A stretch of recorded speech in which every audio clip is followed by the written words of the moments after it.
Good evening, ladies and gentlemen, from Prairie Arena. We're underway here, getting ready to start the Edina Hornets and the Eden Prairie Eagles right here on the MNHockey.tv along with Bart Archer. Bart, how you doing, buddy? I'm fine, man. It's good to be here. Looking forward to this contest. You've been waiting for this for a year. Well, it's always a good game. I mean, last year Edina had their way with Eden Prairie, but it's a new and improved Eden Prairie squad, and I think it's going to be a very tightly contested game. I think it's going to be very close to the best, but the emotions are going to run a little wild. It's just who can control them the best. I think tonight's going to give themselves a better chance for success. Lee Smith will be making his appearance on the bench for his 701st game. That's awesome. As head coach of these Eden Prairie Eagles. And missing from the Eagles lineup will be Jack Jensen. The highly touted center iceman will not be a part of this game tonight as he took a game misconduct. Well, and as we talked about yesterday, Petey's not a malicious player in that respect, but yeah, it's obviously a big hole in the Eden Prairie lineup that's going to have to be filled. They have some players that can do it, but obviously it's something that you can't let be a distraction. It's just the next man up, and when you have a young, talented forward like John Middlestead, it takes the sting out of it a little bit, but obviously they'd love to have their leader back on the ice, but still Edina's got a whole bunch of talent to contend with tonight. Well, this is absolutely what we've been waiting for between these two teams. And one thing that we saw when Jensen was sent to the locker room, we saw John Middlestead, really pick up his game. In the middle, he was terrific. And that's not easy to pick up a game when it's already on a very high level as it stands. But yeah, he's inspired. But it's kind of a next man up. It's not somebody that's going to fill that role, but everybody's got to take a little bit more responsibility. You just have to be careful not to try to do too much. Just do your job, otherwise you compromise your intentions moving forward. Here we go. And look who's on the lines, Jordan Doffing. And looking good too. My goodness, that's a guy that used to shoot camera for us about 10 years ago when we were starting the hub. He was absolutely all over the place in the Duluth area, the Hermantown native. Good to see Tom Terwilliger is walking the stairways. He's got Chris Knopf and Steve Mars, the JV crew. Reiner's with it for the Hornets out of the corner. Long pass. Luke Middlestead looks for brother John, and now it's going to be Boltman with it as he plays that rink wide to Reiners. He's watched by Holt, the sophomore. Back over for Boltman, rolls his stick, gets a nice little quick-handed move there. Looks up for Jungles, and he'll poke that into the far zone. Nevers will head to the bench, and icing will be your call early on here. Eagles face off inside the Edina zone. Yeah, we're just 48 seconds into this. But Pete, I guess a particular focus for both these teams is the strength lies in the back line. Edina's got 4 very high-end and 6 quality defensemen, as does Eden Prairie. The Lake Conference has just had a wealth of skilled defensemen, and this game is no exception. So keep an eye on the back lines on both sides. Colby steps back out on the ice. Now he's got Morton on his left, as well as with Borst. Vorlicki on the back line, as he mentioned, with Williams. No, Vorlicki's the next level player. I got a few good stories about him. I was talking to Paul Ranheim this afternoon at the Minnetonka game. By the way, Tonka defeats Moorhead in a good one, 5-2. That was really an entertaining game. Icing coming up on the Hornets. Back the other way we go again. Well, Vorlicki checks so many of the right boxes. He's got size, speed, he's got hockey sense. He's got that inner motor that never stops. He just does a lot of things well for this Edina Hornet team. As does the Boltmans and the Williams, the Reiners. I mean, even Gunnar Johnson and Drew Bishop have contributed. So, 2 very deep teams on the defensive side are squaring off tonight. Hornets now watch out for this line. Chorsky along with Delaney in on goal. It goes. Chorsky stood up on the play. This line's been their most productive, Bart Archer. Yeah, in fact, well, at least this weekend. Indeed it has. They've controlled the play, and that's not to take anything away from the Nevers line because they've been terribly effective as well. But this is a line that's been producing. They complement each other well, and I think it's kind of a Chorsky coming out party because he's really shown his offensive skills. He makes some nice little subtle plays. You can just tell he has a head for the game and a knack for making the right plays, but he's been very effective. They're going to rely on him tonight. His mother and father watching on, I think, from their table at a wedding reception. And I said that without knowing in that. New Just York so you City. know, unsolicited. I know, that's what I thought. Look at that. We didn't even talk about him pregame. We didn't have the big pregame meetings that they have at FSN. You should see what they do. I have, actually, but I kind of like the way we go about our business here, so I'm very comfortable with that. We just fill in the gaps with the pregame stuff as the game unfolds, but a little tight to the vest early. It might open up a little bit, perhaps a little bit more in the second period, but you know, these teams are very familiar with each other. They have obviously grow up playing youth hockey against each other, and some of them with each other. So not a lot of mystery here, but it's just who's going to show up and play and be a little bit more effective in the defensive zone. And with that will come offense, and both teams can put the puck in the net. Indeed, they can.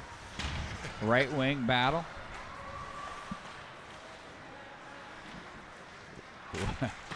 Williams with it.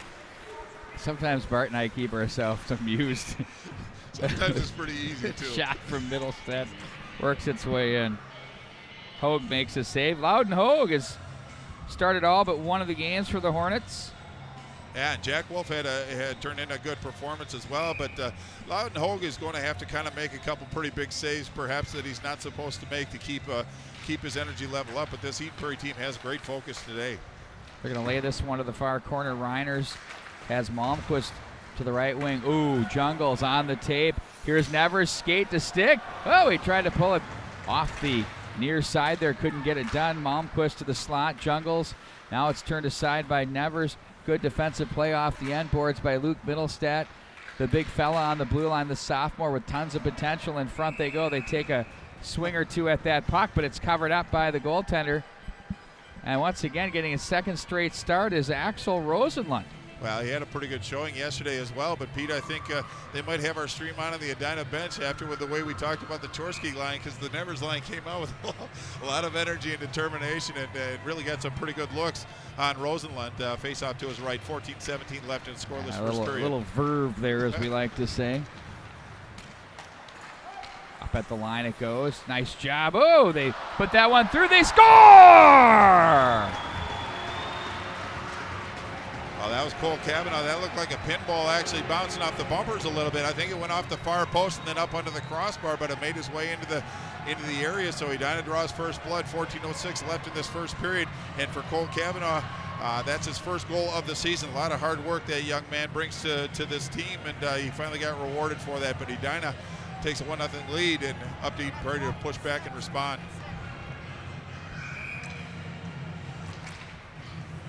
Hornets and Eagles here from Braemar Arena. Now it's going to be Bishop from Gunnar Johnson. Nevers, left wing side, sent back in by Jungles. Rosenlund plays it to the left wing side. It's going to be Smith. That's off the stick of Batchelder. Now it's going to be Gunnar Johnson. Looks to outlet left wing side. Nothing there. Nevers races out of the zone. Looking for some ice. Malmquist right up there with him. Now it's going to be Jungles poked away from him. Eagles can't get the zone. The early 1-0 lead for Edina with 13 minutes 25 to go. First period, short side off the mark from Jungles. Malmquist gets away from a Rudrud attempt. And now up to the line, there's a wrister by Williams that's blocked by a sprawling Garrett Smith. On the stick, sent to center by Argetsinger. Williams plays that one down. Argetsinger looks to Pager. Instead plays it to Batchelder from center. Didn't get enough of it from the wrong side. And we're going to take it back down on the icing call. Wow, we're just only about 4 minutes in, but a lot of play down in the Eden Prairie zone. It was Ian Malmquist that took the puck from the corner, walked the goal line, brought it out, and really put some stress in Rosenlund, but they kept the puck out of the net. This Malmquist is a very dynamic young player that can move and change directions in a hurry, so Eden Prairie's going to have their head on a swivel and be aware when he's out on the ice. Here come the Eagles, quickly off the draw and transition across the line. Wilhite, he's had a good weekend, has Holt, but there's Colby. Hornets playing with pace. Now it's Wilhite. Wrist shot saved by Hogue all the way to the right wing rail. Pushed back into the center ice area by Borst, and it's in front of the bench area and down into the Eden Prairie zone it goes with John Middlestead outletting to the right wing side for Rudrud. He gets away from one man, and now it's going to be rolled in on goal That one off the stick of Clayton Schultz. Now Schultz with it, watched by Delaney. Boltman was there. Boltman will regroup into the corner. He's got Reiners. Long pass for Delaney. He's going to opt to deflect that one in deep. They'll chase it down back in behind the net. Eagles transition quickly. That's what they're going to do all night. I don't know if dumping it's going to be a good idea against this defense, Bart. They mirror the Hornets to a degree. Back in behind, plenty of talent, no question. Now to the slot area. Oh, they go high on Hogue, and he makes a big blocker pad save. The rebound and another save. Puck still loose. It's behind. It's still loose. They're scrambling for it. Lilliard said, "You got to be kidding me." Well, and I think he might have a point on that one. It was Hogue that had neglected to cover that puck. He made a couple very challenging saves, but Eden Prairie showing good energy. Starting with Wilhite. Wilhite's turned in a good performance. It looks like that's going to continue, but the puck was loose, and Lilliard just took a couple pokes at it. But nonetheless, the whistle was blown, so face up to his left. It's going to be Chorsky in the face-off dot against Middlestat or Rudrud. Gorlicki now for Williams. High off the glass. That's off the equipment and glove of the defense. That's Langfells, and that went into the bench area. I think if you're Loudon Haug, getting that challenge and surviving, it's going to build his confidence a little bit. Didn't see a lot of action in the first couple of minutes. It was really Rosenlund that got all the action, but to come in cold, obviously we're still fresh in the first period, but a couple trying moments that he survived. It's got to give him some confidence.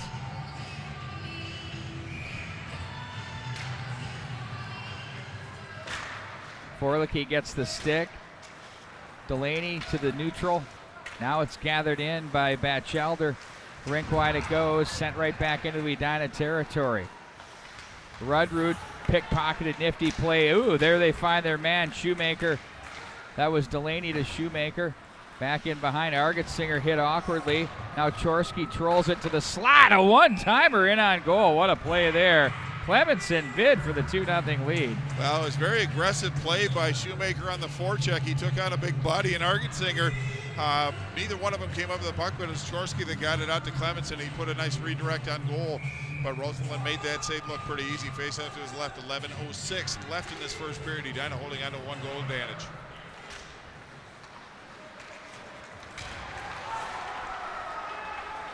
Big check and sent back in. Another check. Kavanaugh energized with his marker. And that one's poked off a stick there. Well, it was John Middlestat that had some speed through the neutral zone. Nice job by Boltman to stop that forward push at the blue line. Edina, if they have the luxury of stepping up and trying to limit the forward progress of Eden Prairie, the forwards are going to have to come back and play responsible, but that was a very good defensive play by Boltman. We've seen many of them so far this week. Reiners. That's off Malmquist's stick. Langfells. Pinned up on the boards. Malmquist. It's a little help with Nevers. Malmquist, though, didn't need any as he comes away with it. Nevers just waited for it right in the same spot. Now Jungles comes over. This group will work. They love to work and cycle out of the corners. And they'll wear you down. They a lot of quick changes of direction, makes you stop and start a whole bunch. Here's where they're dangerous. Backdoor, they try to find Jungles. Jungles with it now. Turns and throws that toward the goal mouth area. That hits an Eagle player. They saw a stick come up high, and there's a penalty coming up, I believe, on the Hornets. Well, still waiting for the call on that one. It looks like it's going to be Jungle's going to go to the box for the Edina Hornets. But Wilhite showed some real good speed, got into a bit of a wrestling match at the blue line. Wow. But now Eden Prairie's going to be legend Tim Krogan in the house. And they all stopped by to say hi to the Wags, the future mayor of Edina. But now it's Eden Prairie's chance on the power play face-off in the Edina zone to Haug's right. Nevers in Middlestat in the face-off dot. Now it's going to be Luke Middlestat with it. So Tim Krogan, the Hornet legend in the house. Love to see that with Dave Ranheim, of all people. Well, I actually played with Craig Ranheim back in Pee Wee's. Trying to coattail right a little bit on that one. That might have been a while ago. Wide of the mark, the power play on now. Smith finds Middlestat. He gets railed to Smith. That's blocked away. Nice job by Luke Middlestead. Keeps it alive. Rudrud. Back for Batchelder to Rudrud. Rudrud with it. Oh, he fanned on that one. Wants it back for sure. Now here they come. Look out. It's going to be Nevers at center. So makes some space for himself and goes for the skate. He's stopped by Rudrud. Here they come back the other way. 1:08 to go in the power play.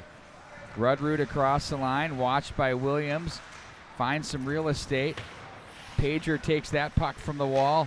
Down to the corner for Smith. Smith, nice hard pass to Langfeld. Snapper wanted the high blocker in front. Smith was going all out.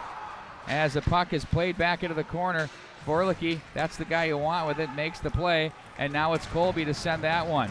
Now over for the Hornets. It's going to be a new pair. Morton will kill this one with Malmquist. 37 to go. Turning away from trouble is Pager. Pager now back into the corner. Gets it back from Argetsinger, who follows it up. That's Langfelds, rather. Langfelds now across the line. Jammed by Morton, but puck left behind. Now here they come. A shot that's wide of the mark. Holt looks at his stick as that came off the toe in a funny way, or it was the stick's fault, one or the other. We know. Now from the corner, it's Wilhite. I love it. My favorite part of the game. It's like hooking one into the woods and you look at your driver, you know? It is. It's not the driver. It is my favorite part of the game. Oh, that's awesome. When it forsakes you. Pretty good defense by the Edina Hornets. Not a lot of looks at the goal, at least quality opportunities, but Garrett Smith took a pounding, sacrificing the body to try to make a play, but Edina's done a pretty good job. Just 3 seconds left in the penalty to Jungles, and Edina's back to 5-on-5. Delaney now, they're 5-on-5. Dachorski lost the handle at center, and the Hornets are offside. Delaney touches up, handled out by the Eagles. From center, sent back in behind. That's cut off by Hogue. It's going to be Vorlicke to Delaney. Nifty pass for Chorski. That's how you do it. Right wing side, Kavanaugh. Chorski angles. Kavanaugh shot. Rebound. New. Handled. Nifty job there by the goaltender, Bart. But play this replay, but we really got to focus on the rebound control here. Yeah, absolutely. Well, in fact, you're going to need to control the rebounds. You can't give these teams second chances. Kind of hard for me to see the screen, so if you want to go ahead and walk through it. But that was another good save. But one thing both of these teams are very good at is funneling to the net. So if there's not a second chance opportunity, that bodes well for the defensive side. A lot of goaltenders these days have their sticks angled in such funny ways that they really struggle with, slower shots coming between the wickets. They don't handle them as well as I think they could. And that was a really, really good job by Rosenlund right there. Here they come. Eagles. Oh, Middlestad's dangerous. Oh, what a save by Hogue. Oh, my word, and hard into the net is Wilhite. This was some serious focus by the Hornet goaltender. Well, and I think he had Holt actually on the weak side. He kind of looked him off and decided to take the shot, tried to go far side glove, just a little bit off the ice, but it's going to be Shoemaker that's going to take a penalty. Now Edina's back short-handed. Eden Prairie on the power play once again, but that was a really nice save by Loudon Hogue, and then, as you said, Wilhite crashed the net. That's going to happen a lot tonight on both sides, so defense are going to have to block out and protect their goaltenders. Yeah, the sophomore has been strong tonight. Completely unfazed by this barrage of the Eden Prairie Eagles because they come hard, they come quick. We saw Eden Prairie skate to a 2-2 tie with St. Thomas Academy. That was quite the game. Oh, it was a fun game to watch. Eden Prairie always provides entertainment. St. Thomas is a good hockey club. They are. So are these two teams.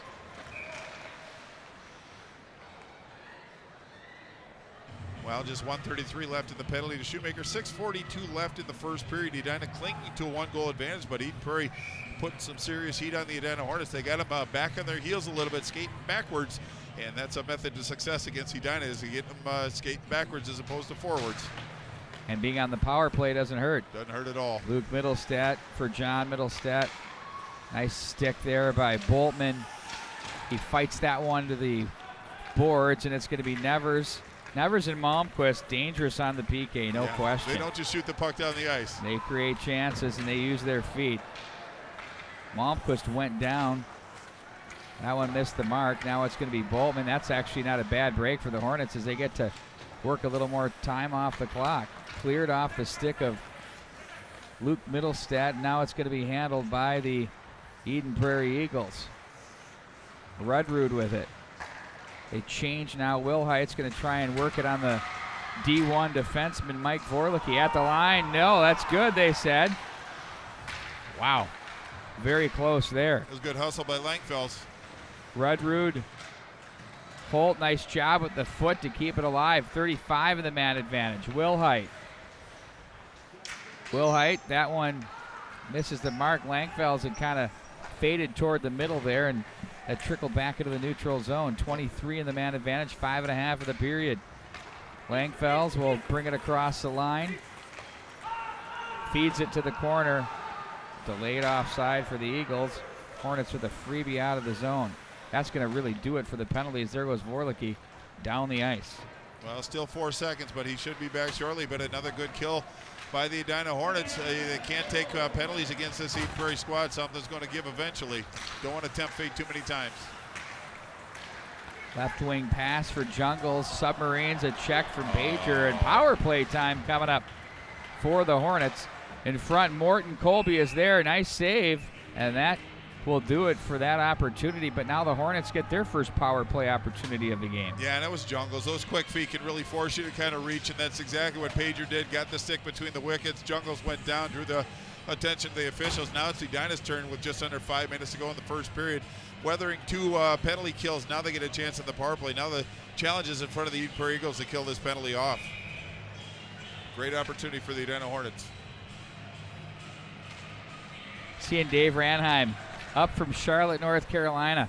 Paul's brother, of course, one of the assistant coaches. Class of '86 legend.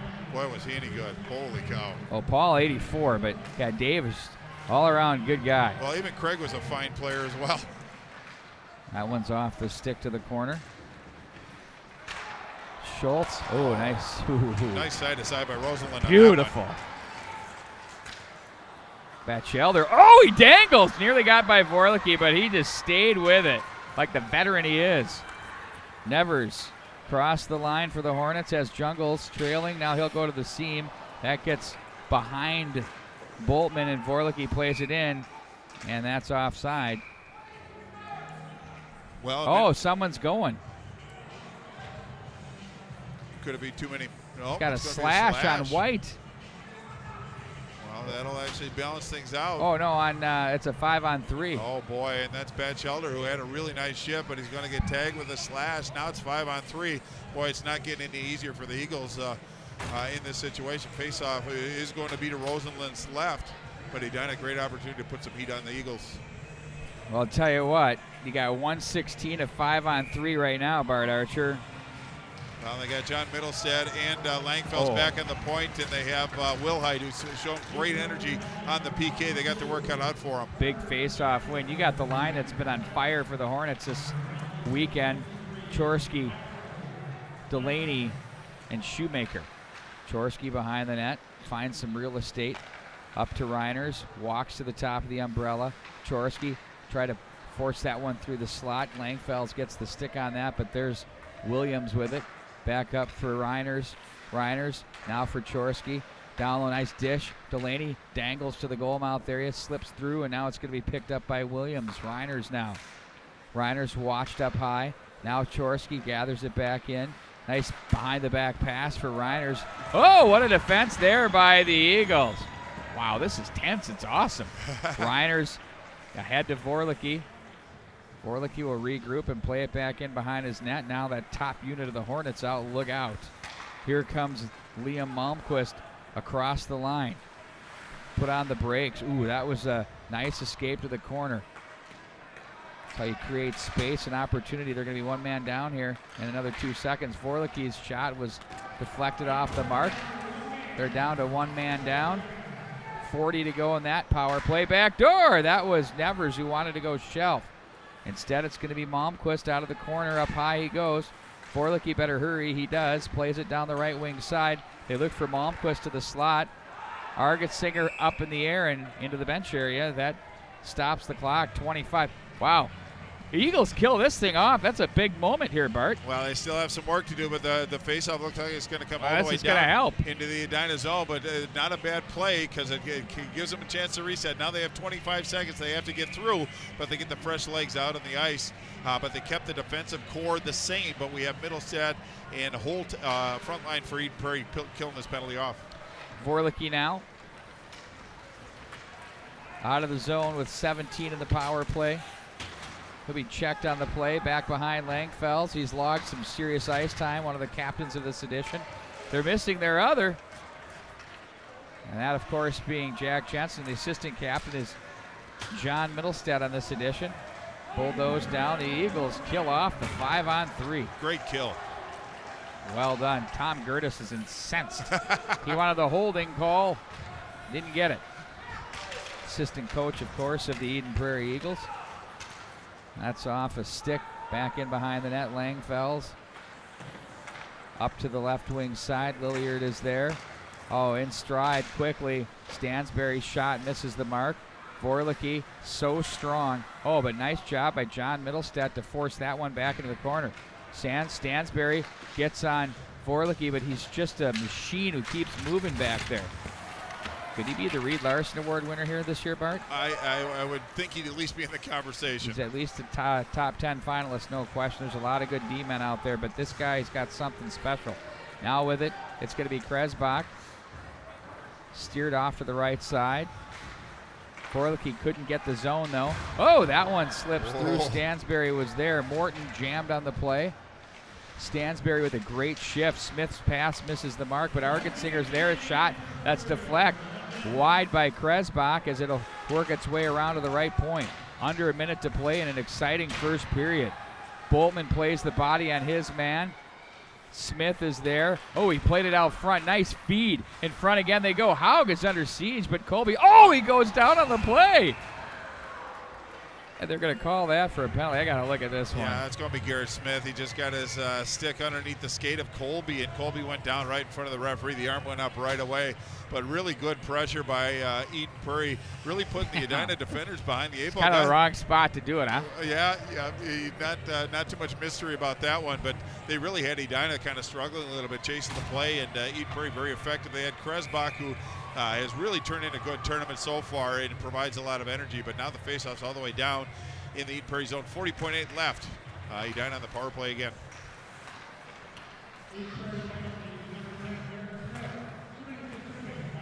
Smith goes for the trip at 16:20.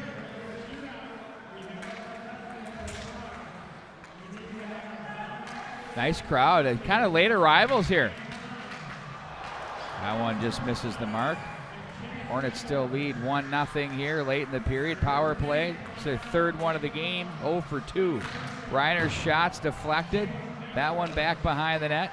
Chorsky from the left dot. Looks toward the slot. Wrister, turned aside, rebound. Wow, what a great chance and a great save there. The Eagles bench digging it. You can hear the sticks rattling off the bench. Well, you kill a penalty, it gives your bench a little bit of energy. Chorsky did a nice thing from the left dot. Looked to survey the situation, found nothing, changed the angle, put a good low shot on goal, but a good save by Rosalind. Good follow-up save as well, but face up to his left. And that, my friends, does it for the first period. That was a good one. Wasn't it? I enjoyed it. So did Both I. teams. Hopefully our viewers did too. Tell a friend. That's the most important Put this on the big screen at home. We're coming to a crispy HD TV here from Braemar Arena. I mean, seriously, when you think about where we came from, just learning how to stream in 2006, and just, the mere fact that you could kind of throw it up there, maybe, and that people could kind of grab chunks of it. It was sort of like watching the premium channels for you old-timers on cable when your dad wouldn't spring for Cinemax. Right, you could hear it. It's kind of like that. It was sort of a tease, but you were glad you had it. Yeah. And then now suddenly we've got all the premium channels. No, I mean, but it's just been amazing since they've been able to really blow up the internet and make things happen. And the things that we've done over the years, from myfoxhockey.com to the creation of MN Hockey Hub, to to working with Let's Play Hockey and all the other things that we've done, to be able to stream 5 games in 3 different locations today, it's been really exciting to do. And I can't say enough about how proud of the team that we've assembled here, of some high quality people Bart Archer, you've been with yours truly the entire way. I appreciate that. And you know what? Thank you to Tradition Companies. They invested some money into this organization to make it work, and to this tournament for Edina High School, as well as the St. Louis Park tournament coming up. So a lot of the businesses get it. They get it. And we're going to take a listen right now to some of the things they have to say. And the first video we're going to play for you here, maybe some of you have seen this one already. Eric Hendrickson is a coach for the 15 UA team. He's in charge of the mortgage division there. I'd say he's pretty much number 2 in command at, he'll say he's number 1. No, he's not that kind of guy. By the way, his daughter's team at Edina with a big 3-0 win over Wayzata. You can see that game replayed on the Edina girls page today. That was terrific stuff. So, the shootout. Nearly had that one. We'll take a timeout. When we come back, we're going to have it all coming up for you. Thanks for joining us and being such loyal supporters of all of our coverage throughout the years. Really, I've been in the mortgage banking business really ever since I got out of college, and it became really apparent to me early that, to me, I really want to work with my family and friends and just people that were close to me. So really, when we started Tradition back in '98, the whole business model was, really doing business with your friends and family and members of the community. So supporting youth athletics is just kind of a natural outflow of that. And certainly for me, I've been fortunate that I've been able to grow up playing sports, my entire, youth, high school, and college career. So to me, it's just fun to be able to continue to be involved. For me, it's just, again, feeling like you're a big part of the community. It's kind of moving forward a little bit. I benefited from, being given the opportunity to play sports and do all the things I wanted to do when I was younger. So to be able to be in a position to contribute back is great. And Edina has been my home for the last 20 years. So especially youth activities and tournaments that are going on in Edina really is it's pretty special for me to be able to help out. From a community standpoint, I think certainly supporting the high school holiday tournament, it's great. There's a lot of history there. Growing up in Minnesota and playing high school sports, it was always really a special treat when we got to cross the river and come up and play Edina. Look forward to trying to beat them. Oftentimes we were unsuccessful. Every once in a while we snuck out a victory, but just to be in the Braemar Arena and be part of that experience and see the Tradition signs up in there and be part of that, it's pretty cool. So certainly for me, sponsoring the high school holiday tournament is great. But beyond that, also being the lead sponsor of the Edina Youth Hockey Association is a really big deal, with it being, really known as the largest and most successful, youth hockey association in the nation. To be a big supporter of that is really it's a special deal. So now, what's you got a squad working out back here? Yeah, this is the elite U15A Green Edina squad. One of the best youth girls hockey teams in the nation. Perennial powerhouse. And you're the coach. You're part of it. Years. Yeah, I've been fortunate enough to be involved with the U15 level for the last 6 years. I've had a chance to coach my 3 daughters, one of which has moved on to college. He's playing at Middlebury College out in Vermont, and then I have twin sophomore girls that are playing for the high school team this year. So it's been a special experience, but it's a great age, great coaching, despite them shooting pucks at me. It's a great level. You really get a chance to see some great players, and really the U15 team has become a feeder system for not only Edina varsity, but several of the private schools around. So just really a fun chance to get to coach some great kids.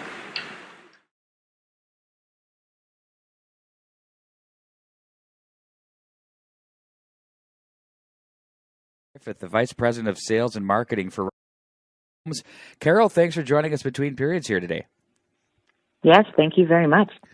So let's start from the very beginning. We've all heard of Robert Thomas Homes, but really, who is Robert Thomas Homes? Well, Robert Thomas Homes is a locally owned semi-custom home builder. We're based in Lakeville and as a part of the Tradition Corporation. We build homes from the $400,000 to up to $1 million in communities throughout the Twin City metro area. Many of our communities that we're building in right now, Spirit of Branch and Farm in Lakeville, the Harvest in Chaska, Village Preserve Lake Elmo, St. Michael, Creekside Hills in Plymouth, and 21 Oaks in Woodbury. Well, our viewers can obviously see the incredible drone footage of your Lakeville properties that Robert Thomas Homes have put together.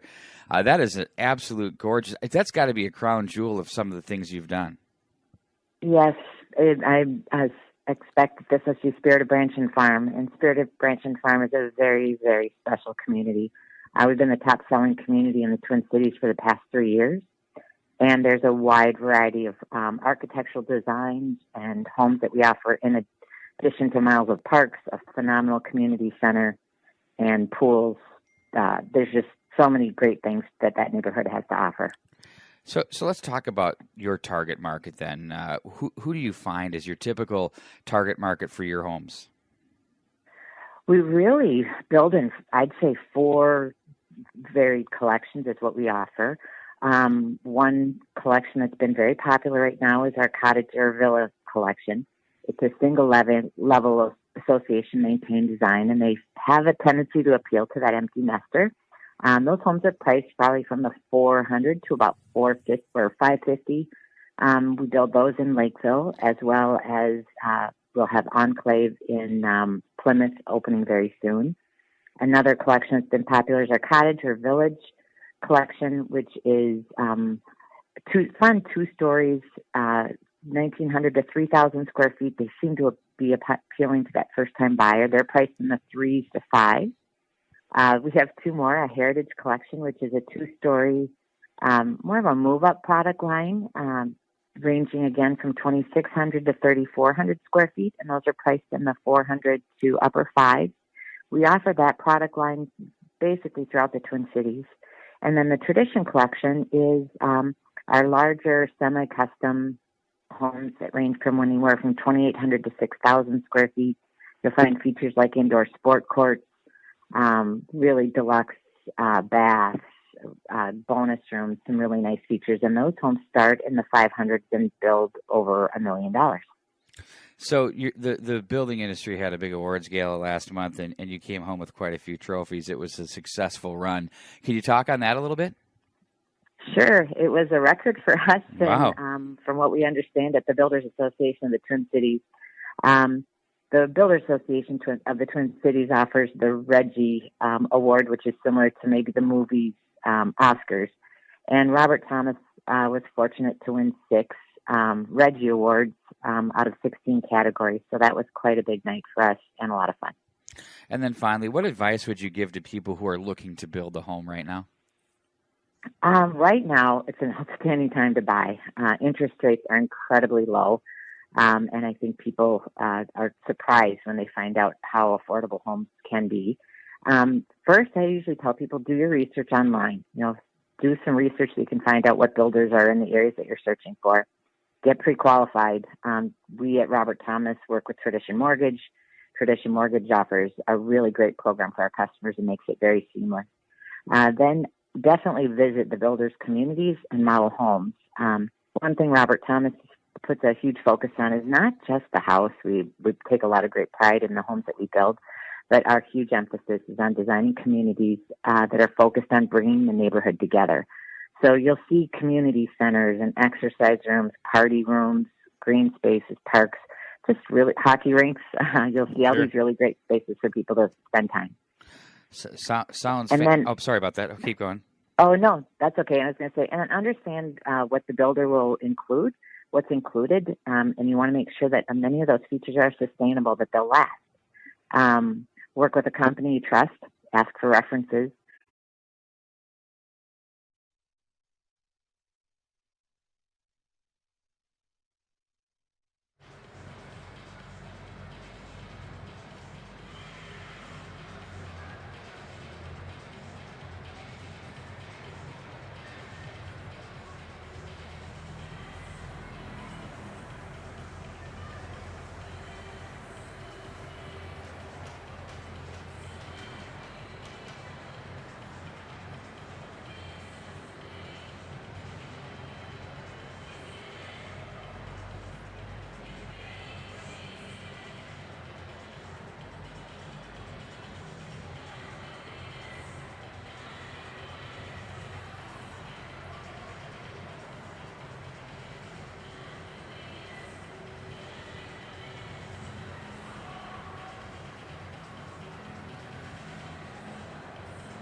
We've been through one period of play, and it's 1-0 in favor of Edina as we prepare for what should be a great second period. These two teams are really, really getting it done here tonight. I mean, it's pretty much what we expected as the Hornets and Eagles will head to their benches.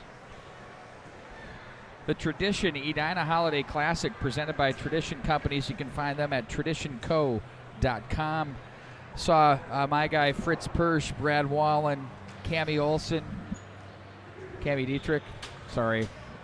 Anybody that's been in Edina knows the Olson Brothers Pharmacy, so no disrespect to Garth, but she's an Olson. You know what's funny is I played hockey with Bruce, her brother, and with Olson Brothers Drugs, my parents had a charge account, and I went and grabbed some candy and found out I just had to sign for it.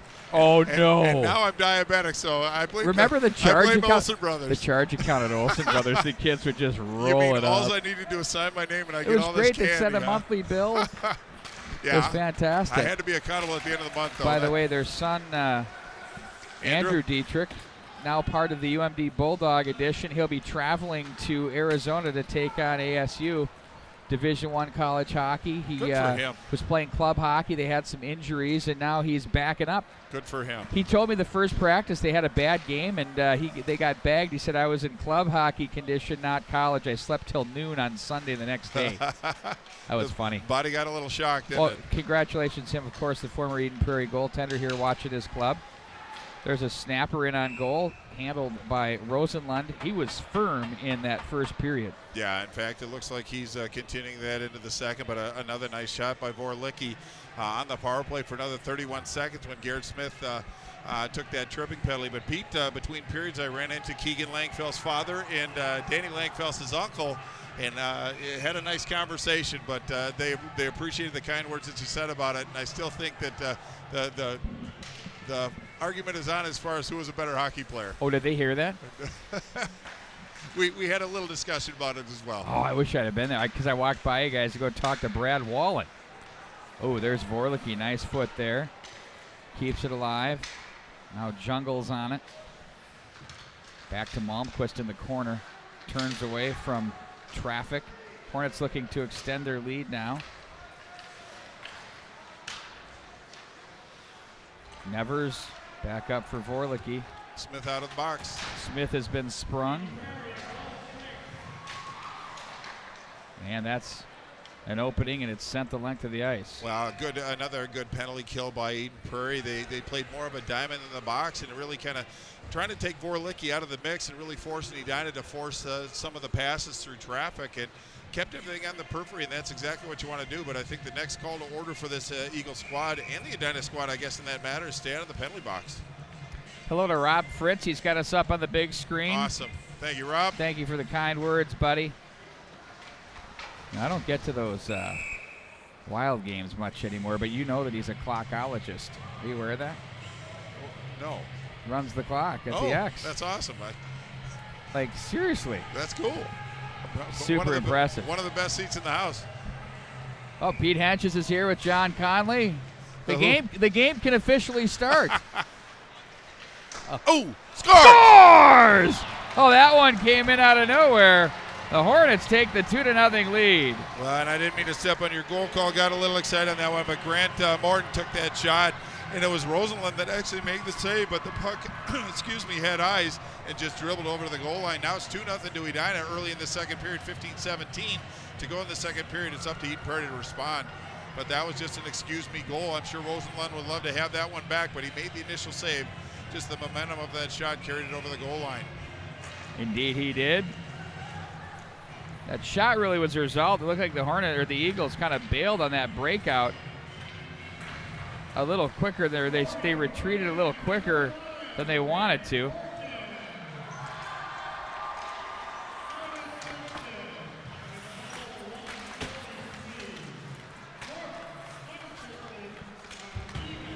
Puck is played back into the center ice area. Delaney, it's glued to the stick.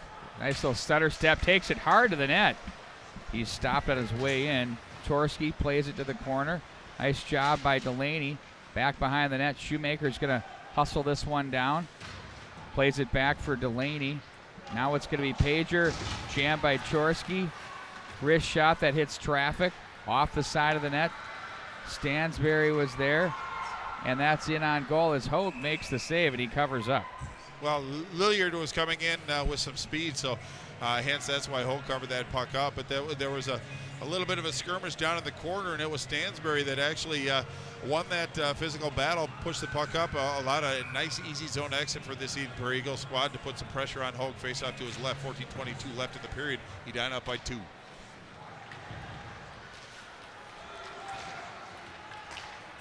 Across the line they go, sent in deep.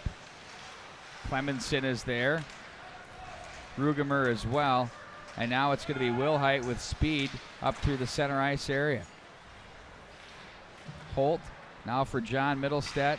Looks to the slot area. It'll trickle back into the neutral zone as it's going to be Luke Middlestead to take over. Want to send a long pass through it. Boltman gets the stick on that. Ahead it goes. Rugemer was there. Oh, they had a man to the slot. John Middlestead just missed the mark at the line. Ooh, Luke Middlestead keeps it alive, and somehow it stays in as Rudroot is there as that misses the mark. Now it's Middlestead. John Middlestead behind the net for Holt. He fights off a check. Plays this one to the high right point. Nice job by John Middlestead to Luke Middlestead. A high cheese off the glass, one of the glove hand side. Now it's Rudroot. Good shift, good response here by the Eagles. That's exactly after the what Hornets they took the needed. 2-0. Rudroot, oh, he just misses the mark. But a fortuitous bounce right onto the stick of Holt. Now he gets a little help from Rudroot. One forward comes on. That's Batchelder. They get one off. That's John Middlestead. Gassed from that shift. Hornets flip to center. Kept alive by Schultz. He's going to guide it right back in. They're offside. They're going to have to hustle back up to get onside. Nice pirouette at center. The French judge gave Batchelder, kind of ripped him, though. Screwed him. Gave him a 4.5 back in behind the net. Go. Why is it always the French judge? I don't know. You pick on the French just because they won't defend themselves. Puck will be played back to the. It's kind of it. Oh, God. I'm just kidding. Oh, Malmquist across the line. Oh, nice play there. Now it's Schultz. Bart's still laughing. Rudroot. Schultz rips one. Oh, they're just missing the mark here. Right now, if you're the Eagles, if you're on that bench, you're saying just hit the net, get some rebounds. Right, that's the called order right now. They're getting the looks. They just got to get them on target. One thing I asked Andrew Dietrich about the difference of college shooting and high school shooting, he goes, you know what? It's that every shot is shot for the purpose of a deflection or a rebound. They're not always hard, but they're all, whether they're a certain height or where they are, they're all purpose to have a rebound or deflection because they know they're not going to be the goalies that way. And that has to do with where he positions himself, which makes it even more difficult. The deflections, you have to play a little bit farther back in your crease. I would imagine that allows a little bit more room for the shooters to shoot, but it's just good that he's at the next level, getting an opportunity to compete. He was a terrific goaltender for Eden Prairie last year. Back in behind the net it goes. Remember, the Eagles, if you're just joining us, are without their big player, Jack Jensen. One of their captains took a game misconduct for head contact last night.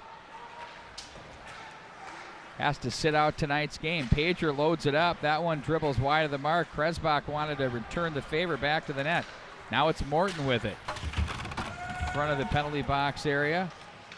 Argetsinger, Morton on him. Argetsinger has another man, Colby, spinning in on him. Stansberry to the line underneath Williams' stick, no ice on the play. Hornets will regroup and retreat with 11:10 to go in the second period.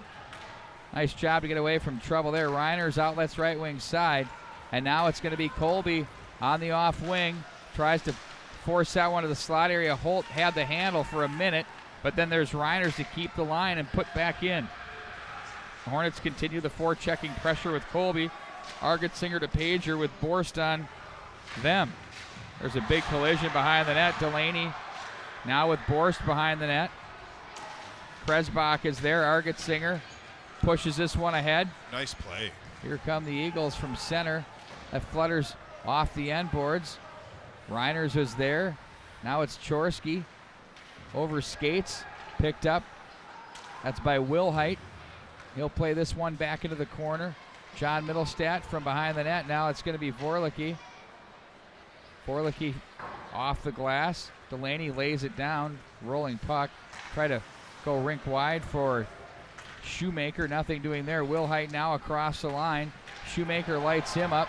Now it's going to be John Middlestat to the corner. They'll pick this one up and handle to the slot area. They looked for Will Height. Now it's Delaney. Oh, nice feed ahead. Shoemaker to Chorsky, in on goal, holds it, scores! Oh, wow. Oh, Brett Chorsky throws the goaltender. It's 3-0 Edina. Well, it's Chorsky's fourth goal of the tournament, first goal tonight, but that gives Edina some energy. It was all Eden Prairie for about 4 minutes.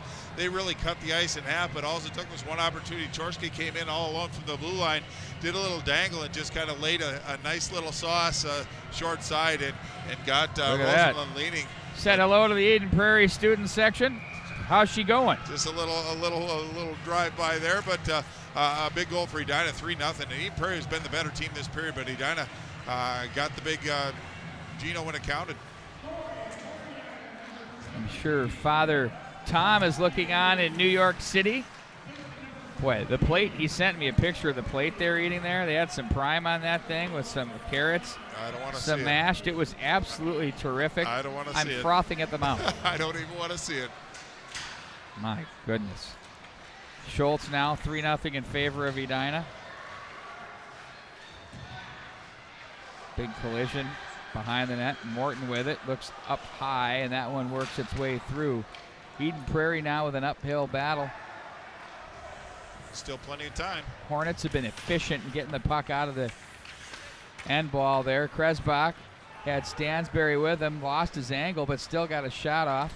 He was trying to find Stansberry, and that whole passing lane just kept getting shut down by Reiners. Pulling and shooting wide is Jungles. Sent back in behind. Nevers. Argetsinger greets him with a body check. Here comes Jungles. Nice check there. Now it's going to be handled by Boltman. High off the glass. Pager plays it down. 8:33 to go in the period. Pager, ooh. Jungles took away his angle there and had to force it to the corner. Argetsinger now pinned up with Nevers and Jungles. Now Nevers takes it up to the line. Bishop, the big man. The wrist shot that hits Malmquist right into the midsection. Now it's Kresbach. Gets away from one. Ooh, look out. Kresbach works his way in. Snaps that one wide of the mark. Now it's going to be picked up by Malmquist. He can fly. Malmquist across the line to Nevers. Rink wide for Jungles. That hits Langfels. Nice block there. Holt plays ahead. Look out. The fire wagon hockey. Wilhite with it. Oh, nifty move as he tried to work around Bishop. He's jammed on the play. Oh, turned over up high. Holt wanted to pull the trigger. And they'll swing this one to the right wing side for Malmquist. Nevers brought down. It's been a long shift for Malmquist, Nevers, and Jungles. Luke Middlestad shrugs off that Malmquist check like it's nothing. Now John Middlestad across the line. Poked away from him by Boltman. John Middlestad to the corner. Boltman rides him. Oh, the sidewalk slam and the sleeper hold for good measure. Well, and then he's arguing with the referee. Jake Boltman's better than that. He just took his hand off the stick, put it over Middlestad's shoulder, and kind of corralled him down like somebody in a rodeo. So he's going to go to the box. Great opportunity for Eden Prairie. Just 7.5 minutes to go in this third period, down by 3. Now on the power play again, and one of the primaries of Jake Boltman, the junior defenseman, in the box. So great opportunity for this Eden Prairie. That was team. like the great Barry Windham superplex. It really was. Remember that from the top rope? How would you ever let me forget it, Pete Wagner? Barry you keep Windham. me fresh on wrestling for sure. Wow, we'll go obscure. Now it's going to be Red Root, back pedals. Wouldn't be the first time. Will Height, or Middlestad rather. You know, you say something like that for like 3 out of every 100 might get it. Right, but the 3 that get it think it's very amusing. It makes it funnier. Right. Middlestad across the line. If you get that, you get me. John Middlestad with it. Now it's Batchelder. Ooh, had to move that quick. Colby was there. Back to Batchelder. Hornets are forcing them to move it. If not, sticks are all over them. But Eden Prairie has a hand speed to now make their the penalty. move. Oh, we're going to have a 5-on-3, 6-on-4 for now. Hornets touch the puck, 121. Marbles changing pockets here at Braemar Arena. You know, and I might be wrong on this, Pete, but if you're already man up and the other team takes a delayed penalty, you know, I'm to the mindset, give the puck up. You know, getting the less people on the ice. Pretty much what they did right there. Yeah, absolutely. I think that was a good play. Here's the thing, give it up. I'm not going to touch it. Well, then I'm going to go to the net. I mean, I'll do something like that. But, again, you want to burn the time, and I think Edina took a timeout just to kind of regroup a little bit. Mutual respect out of the goaltenders. I like to see that. But now it's going to be Williams in the box, so 2 primary defensemen for this Edina team. Boy, it's nice to have depth at the back line. So Kurt Giles isn't too challenged on this one, but Edina in the box again. Great 5-on-3 opportunity for Eden Prairie. Good look at the bench there, Bart Archer. Lee Smith going to the glass. Tom Gertis there, he's got the marker. Paul Ranheim making sure everybody's listening there on the far right, the former Hornet great. That's an Eden Prairie timeout. Now we'll go over to the Edina side of things here as our very own Todd Grover bringing the story to you right there at your home in high definition. That's good stuff. Right here on the MNHockey.tv, presented by Tradition Companies at traditionco.com. Well, I think it's a good timeout that Coach Lee Smith took. I mean, this is a very pivotal part of this game. Down by 3 goals, 2-man advantage. Really kind of 6:50 left in the period. I think it was very astute for him to call this timeout, get his team focused, get a plan down. But this is a golden opportunity for him to get right back into this contest. They're 2 good shots away from being within another good shot away. Certainly plenty of time, and they certainly have the skill and talent to do it. So you're going to have John Middlestad with Rudrud on his left and Holt on his right. Langfells and Luke Middlestad manning the power play for the Eagles. Luke Middlestad plays it for Langfells. Down for Holt. Back up for Langfells. They're going to collapse this down a little bit. The power play gets tighter on the tops of the circles. Ooh, nice movement by Langfells. Back door, they wanted it. Luke Middlestad, no shot. Langfells, shot, rebound, scores! Oh, the Eagles. Big goal for them. They connect on the power play. You get a look at this one on replay. Absolutely, just like Coach Lee Smith drew it up, but that's going to be Holt that scored that one. Second goal of the season, but what a big one it was. It certainly has to give his team some energy. But as you said, they just started to collapse toward the goal. A shallow angle shot, and it was Haug that made the initial save, but the follow-up, Holt put it in. Now it's 3-1. Still 5-on-4, so Eden Prairie still has some life on the power play. Well, you got to kill this one off because there's so much time, as you said. There's Absolutely. 1:39 in penalty number 2. Here comes Jungles, one of the co-captains of this edition, across the line for the Hornets. John Middlestad cuts back against the grain. Luke works a little pick for him. In deep they go with it. Reiner's on John Middlestad up to Luke. Middlestad down, back in behind for Smith. Reiner's plays the body on him. It's John Middlestad with it. Back up for Luke. Middlestad plays this one over to the left side for Rudrud. Now John Middlestad loads it up. Ooh, that one was nearly brought out of the air by the stick in front. Was that Batchelder? I believe it was. Rudrud submarines his man down to the corner. Eden Prairie faithful digging that. John Middlestad now with 51 in the power play. Luke Middlestad takes it. Boy, those two have a trust and understanding of what each other's going to do with the biscuit and where the other one is. That's no surprise. You know, it's kind of cool. One's a D-man, one's a forward. We can't work the paling angle. Well, it's like the Kyle and Kurt Rao. Oh, that's right. That dynamic. Connecting on the game winner in triple overtime. 2011. The big shot off at JoJo Janetta's pillows by Kurt Rao, buried by Kyle Rao, diving to the ice. I'll never forget it. Langfelds, oh, nice purposeful shot there. Did not put all of the juice on it, just snuck it through. And Hogue was there to make a terrific save. Now Vorlicki with it. 10 to go in the power play. Rudrud the body. Langfelds a pinch. Turns over. They can fly. Here comes Malmquist. He's going to try and win the race. Pager comes out of nowhere to break that one up. Nice play there. Show good speed. Now Langfelds try to pull that with Pager. Instead, they're going to go Rudrud. He's going to go straight up the middle. Not a lot of room. There's a lot of white, green, and gold around him. Rudrud to the corner. Vorlicki jams him. The urgency of this one's picked up a little bit, but now the Hornets are back to 5-on-5 in their comfort zone. Eagles, though, cut that deficit to 3-1. That's a big deal. Nevers, oh, nifty little move there. Oh, look at that. Putting on a show. Keeps it. Scores! Oh, my God. What a goal, Mason Nevers. Well, a lot of talent on that one. Great puck possession on that. Really navigating his way through muddy waters. But Eden Prairie kind of got guilty of getting straight-legged and checking the puck as opposed to the man. He should have been put on his derriere after the second move. But Nevers, good resiliency. And just alluded, Rosenlund along the ice. Now it's back to 4-1, 4:17 to go. What a great goal that was. Went to the Superman celly, pulled it out early. He earned that silly on that I one. want to save that for sections. Well, that was a pretty big goal. All right. We're critiquing everything. In front they go. Lilliard with it. Presbach now. Checked by Chorsky. Delaney plays up for Chorsky. Across the line.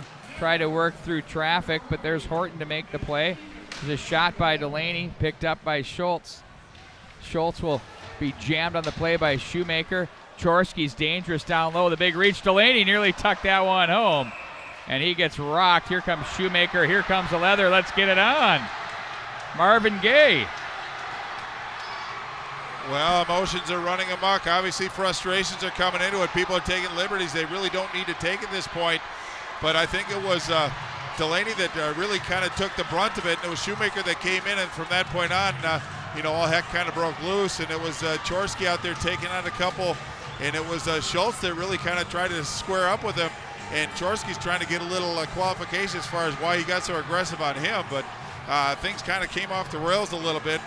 Nobody hurt, which is the most important part. But again, we knew there was going to be some intensity and emotion in this game.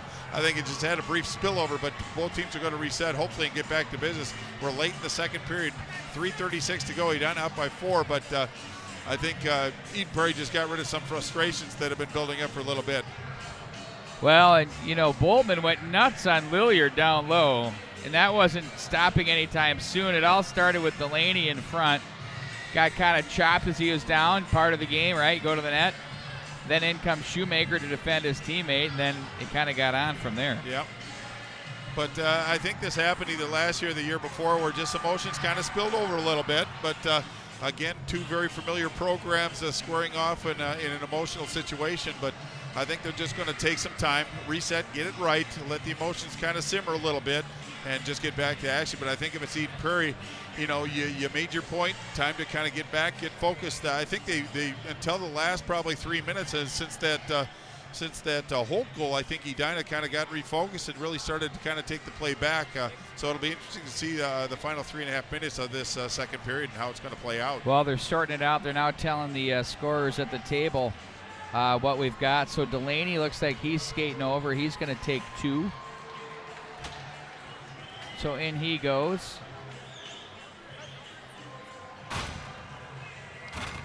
Well, it was a really nice sequence, actually. I mean, Chorsky took the puck and just kind of snuck it in on the post and got it out to, I believe, Delaney at that point. He just redirected a soft one to Rosenlund, and then I think it was the follow-up kind of jab at the pads that they took offense to, and it's just a hockey play. You play until the whistle, but then, as we said, but they're going to sort it out. Schultz got a major up on the board right now.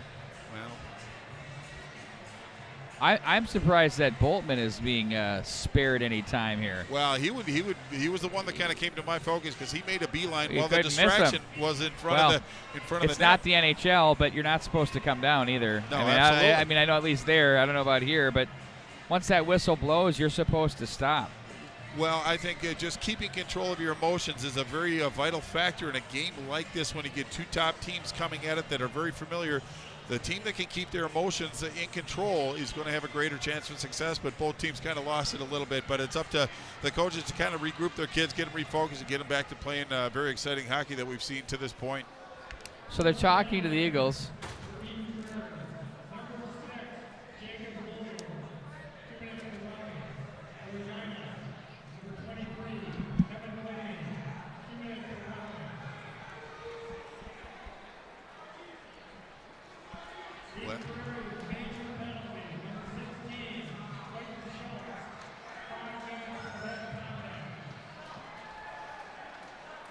So they had a head contact in there for Schultz in there somewhere. Well, and that's it's something that you really kind of have to call. You have to have some motive of consistency with that call, but it's really an unfortunate situation for Eden Prairie to have a major penalty call against. I think in that skirmish, I don't know if Edina really deserved a 5-minute major, maybe a 2-minute power play, but again, the referees, they've done a good job so far trying to keep control of this game. So we'll just have to go with it. But again, Eden Prairie's going to have to pick up their teammate and play probably The final 3:36, probably the best they played tonight so far. So the goaltenders now have been cooling off for a while here, so we'll see how they respond to this stoppage of play. There's Jordan Doffing out there. We just mentioned Jordan Doffing. Yep. He got what he wanted. Yeah, he got it. He did. He did. Here, pose for us. We'll take a picture. We'll tweet it out, Yeah. JT. Next time he looks up here, we'll throw the. Will you grab your camera? Here. No, you got to hand it to me. I should have grabbed it and started taking a picture. We're good. We're good. I'm sure he'll be back, Pete. If I know JD, he'll be back for more. Well, he used to be right up here in this very booth with us. Absolutely. He's a very talented photographer as well. Not just a great referee, but a talented photographer.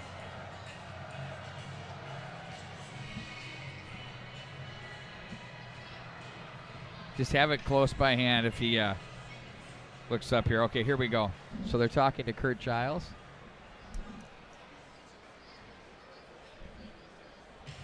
Wonder what that discussion's about. I couldn't even speculate.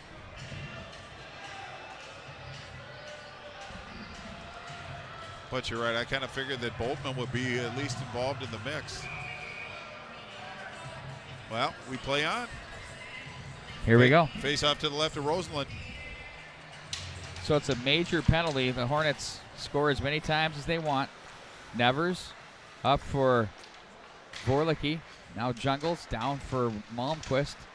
That's off a stick, and it's going to be Wilhite. He was going to kind of throw it and then said, hey, I've got some ice, so he took it. Might as well take it up and burn some clock. 3:16 to go in the second period, 4:38 in the major. That's going to carry over into the third period for the Edina Hornets. Nevers swings it out front, and they'll clear this one the length of the ice.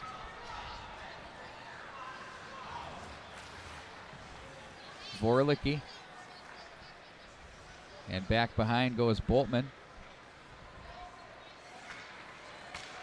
Ahead it goes to Nevers.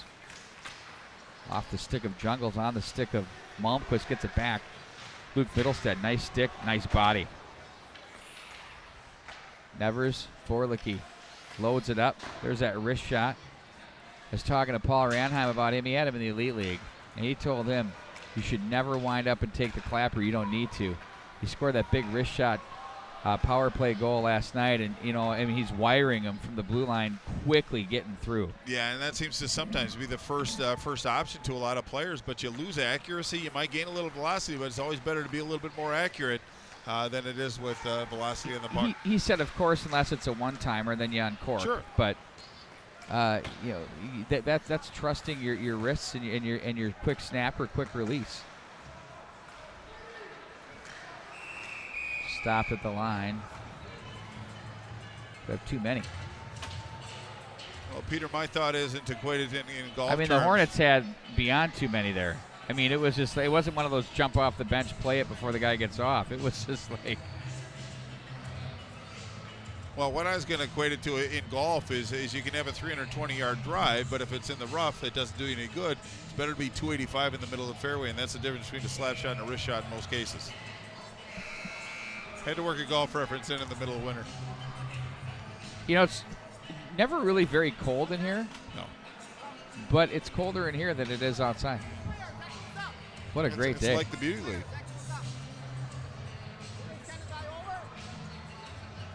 Here we go, just under 2 minutes. Now it's 4-on-4, plenty of room out there. But this is kind of a break for the Eden Prairie Eagles. Obviously trying to kill off a 5-minute major, and Edina taking a too many men penalty. Yeah, they're waiting for Edina to send someone over. Here comes Clemenson. All right, there we go.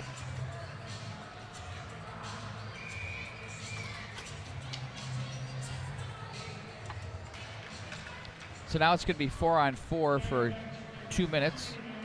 This will carry over as well into the third period, so this will be entertaining hockey.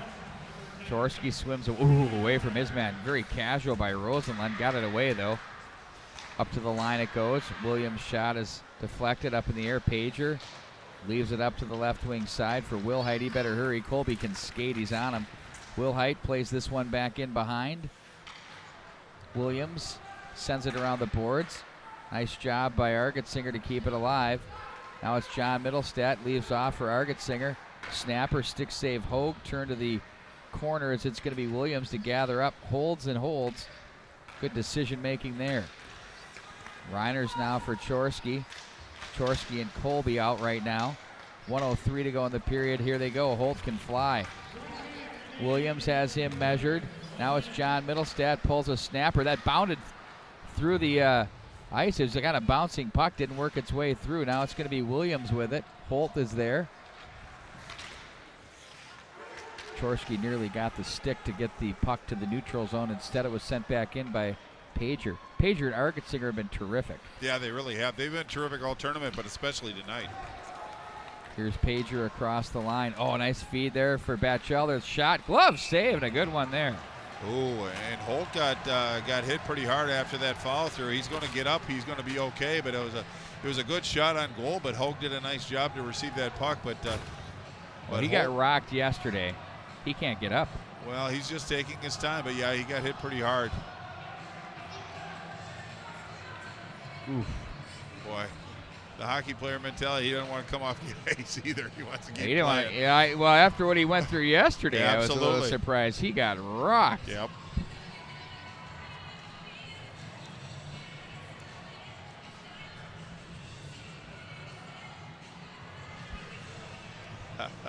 He knows me that well. Off the glass to the line. Luke Middlestad keeps, plays down behind Rudrud. Oh, penalty coming up on Vorlicki. Now it's going to be a power play, 4-on-3 for the Eagles with 19.9 to go, looking to get back to that 2-goal deficit.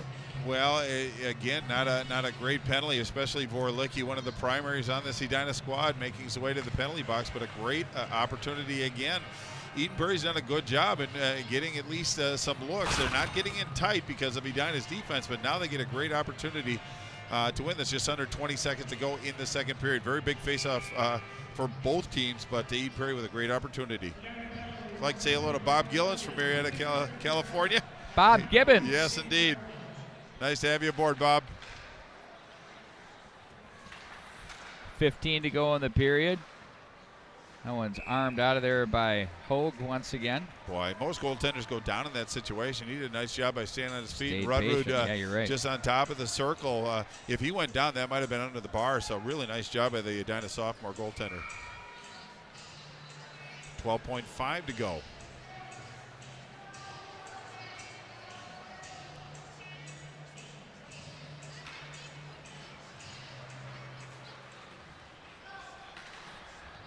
Back to the corner, gets muddy. Boy, that was Eagles, a savvy play quick by chance John for three. Middlestad. Oh, Rudrud had to reach back to grab it, sent that one through, was blocked.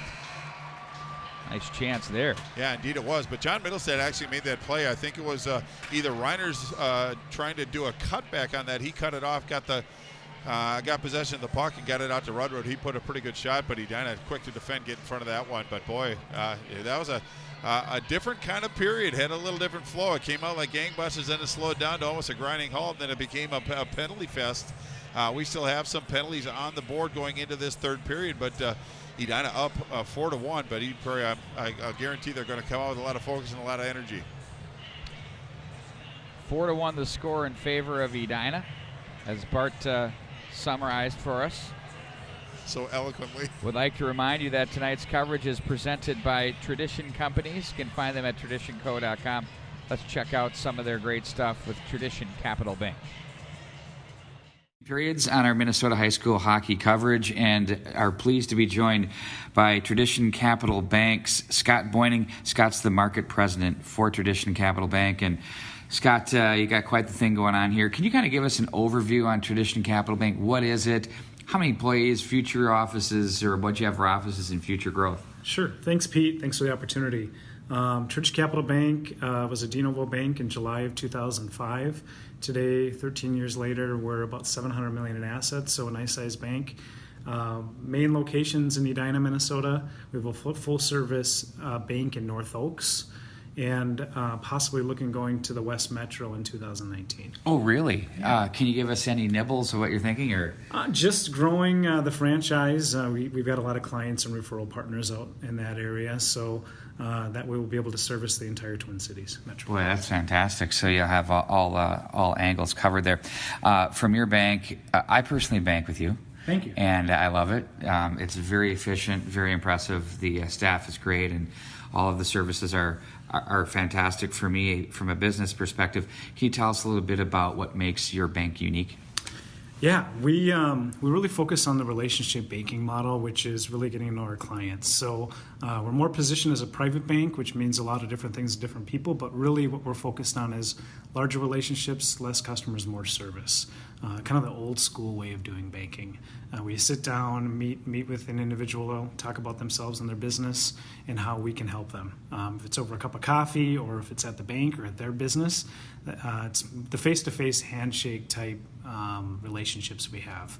That I think in this day and age in banking kind of sets you apart with some of the big guys. The big out-of-the-box chain type banks we've seen. But the other thing is how much has that, do you think, contributed to your future growth out to the West, and also your $750 million in assets, that type of strategy? How much has that played into it? It's a very important part of our strategy. We're 99% referral based, so great clients like you telling other people that's the best way for us to grow. We've been organic growth from day one, hiring good people and taking care of our clients, and that's how we continue to kind of see our growth going forward. Now, we know the economy has been soaring and the stock markets have been incredible, and it's been, for a lot of people, a good year. How has the year been for Tradition Capital Bank? It's been another strong year. We've had about organically about $100 million of growth year over year for the last 4 years. And a lot of that is attributed to the overall economy in the Twin Cities and Minnesota market and the real estate market. Obviously, lately, rates have gone up a little bit, but we still feel there's a lot of strong growth in the new housing, new construction area going into next year. But we also, we're getting larger as a bank, we're getting more diversified. So seeing businesses grow, need for capital, and with rates going up, we're also paying a little bit more on deposit rates, which correspondingly kind of can help or hurt your margin depending on how you're doing. In terms of, we kind of touched on a little bit about word of mouth and your relationships and those kinds of things, but what is one of the things that you do to, beyond that, to compete with the larger big name banks that you see the signs everywhere? Yeah, for us, it's try to make banking simple and quick turnaround. We're locally owned and operated, so we make decisions here locally really quickly. Term sheets usually within 24 hours for a loan. Deposit accounts we can set up very efficiently, very fast. Technology is a game changer. I think that's the great equalizer in banking going forward. So we continue to invest in technology to help make it easier for our clients and their businesses to do business with us. Now, we do know that technology is part of everything, and there are some tools out there that people employ in every aspect of business. What have you done on the banking side of things to utilize that? For us, it continues to be, I think, paramount is the security side, and we continue to make investments in security. You're seeing a lot of fraud, cybersecurity, things like that in the news. And then mobile apps, continuing to make our mobile app the best we can to make it easy, taking a picture of your check to make a deposit so you don't have to come in, moving money. We're also researching additional ways for people to be able to move money easier. Yeah. You've heard of Zelle and different things like that. I think you're going to continue to see that. Fintech's a big word these days, but more innovations in technology will help banks like us compete with the bigger banks. Because if you can combine the relationship plus the technology, that's really tough to beat, I think. So, kind of be a fast follower, if that makes sense. Yeah, absolutely. Why not? You don't need to invent the wheel, you just need to modify it. Exactly. And that's, banks of our size, I think that's kind of the golden rule going forward is make sure you have the products and services, but combine that with the true relationship banking model. Any last words you have for our listeners? We'd love to help you. We're here in Edina and North Oaks.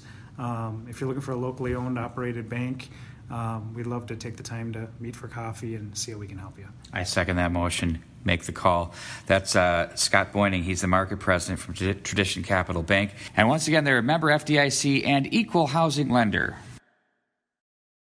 Really, I've been in the mortgage banking business really ever since I got out of college, and it became really apparent to me early that, to me, I really want to work with my family and friends and just people that were close to me. So really, when we started Tradition back in '98, the whole business model was, really doing business with your friends and family and members of the community. So supporting youth athletics is just kind of a natural outflow of that. And certainly for me, I've been fortunate that I've been able to grow up playing sports, my entire, youth, high school, and college career. So to me, it's just fun to be able to continue to be involved. For me, it's just, again, feeling like you're a big part of the community. It's kind of moving forward a little bit. I've benefited from, being given the opportunity to play sports and do all the things I wanted to do when I was younger. So to be able to be in a position to contribute back is great. And Edina has been my home for the last 20 years. So especially these youth activities and tournaments that are going on in Edina really is it's pretty special for me to be able to help out. From a community standpoint, I think certainly supporting the high school holiday tournament, it's great. There's a lot of history there. Growing up in Minnesota and playing high school sports, it was always really a special treat when we got to cross the river and come up and play Edina. Look forward to trying to beat them. Oftentimes we were unsuccessful. Every once in a while we snuck out a victory, but just to be in the Prairie, part of that experience and see the tradition, signs up in there and be part of that, it's pretty cool. So certainly for me, sponsoring the high school holiday tournament is great. But beyond that, also being the lead sponsor of the Edina Youth Hockey Association is a really big deal, with it being, really known as the largest and most successful, youth hockey association in the nation. To be a big supporter of that is really it's a special deal. So now what's you got a squad working out back here? Yeah, this is the elite U15A green Edina squad. One of the best youth girls hockey teams in the nation. Perennial powerhouse. And you're the coach, you're part of it. Years. Yeah, I've been fortunate enough to be involved with the U15 level for the last 6 years. I've had a chance to coach my 3 daughters, one of which has moved on to college at playing at Middlebury College out in Vermont, and then I have twin sophomore girls that are playing for the high school team this year. So it's been a special experience, but it's a great age, great coaching despite them shooting pucks at me.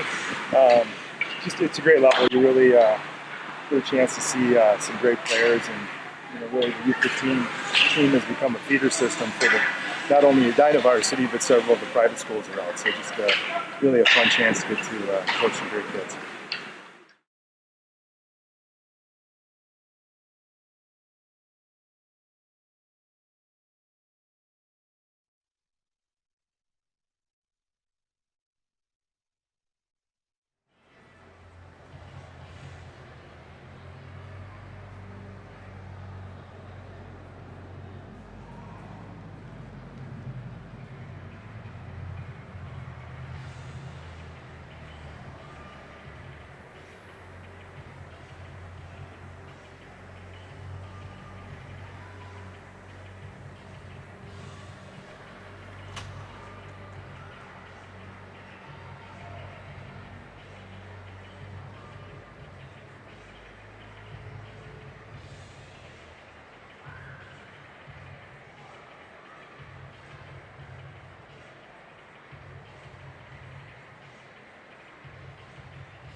Period number 3 about ready to get started for you. It's going to be, what do we got here? Well, we have Schultz in the box for another 4 minute on 25. 3. Clemenson gets out in 5 seconds. So it's 4 on 3 for 3 seconds. It'll be 4 on 4 pretty much the rest of the way. Yep. And then maybe a brief power play. Boltman and For Middlestead lock horns in the corner. And that gets away from Langfell's beautiful check by Doffing at center ice, the linesman. Yeah, he and Jungles ran into each other. Across the line they go, part of the game, as we like to say here. He's the only one that can put a body on Jungles. Luke Middlestead back in behind the net. That's John Middlestead now. The other way from Colby. Langfell's high slot. Ooh, they wanted the high blocker. That Elder wanted that back. He was close.